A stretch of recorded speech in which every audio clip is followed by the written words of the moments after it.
ஞானம் என்ற வார்த்தை, அந்த வார்த்தை திரையில் பாருங்கள். ஆண்டவருக்கு பயப்படுவது. இன்றைக்கு திருச்சபையின் வாழ்க்கையிலே தேவனுக்கு பயப்படுகிற பயம் இல்லை.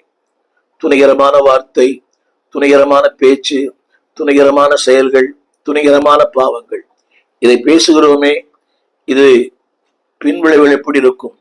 இதை செய்கிறோமே, நம்முடைய வாழ்க்கை எப்படி இருக்கும்? அடுத்தவர்களை காயப்படுத்துகிறோமே, நாம் எப்படி இருப்போம்? இதை சிந்திப்பதே இல்லை.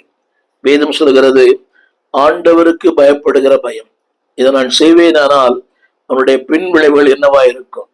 இதை செய்வேனேயானால் என் வாழ்க்கை எப்படி மாறும்? திருமறை சொல்கிறது ஆண்டவருக்கு பயப்படுவது. என்னை கேட்டுக்கொண்டிருக்கிற அன்பு தேவ பிள்ளையே, திருச்சபைக்கு போவது முக்கியம் அல்ல, வேதம் வாசிப்பது முக்கியம் அல்ல, அதாவது மனிதர்களுக்கு பயப்படுவது முக்கியம் அல்ல, அது தேவை. ஆனால் ஆண்டவருக்கு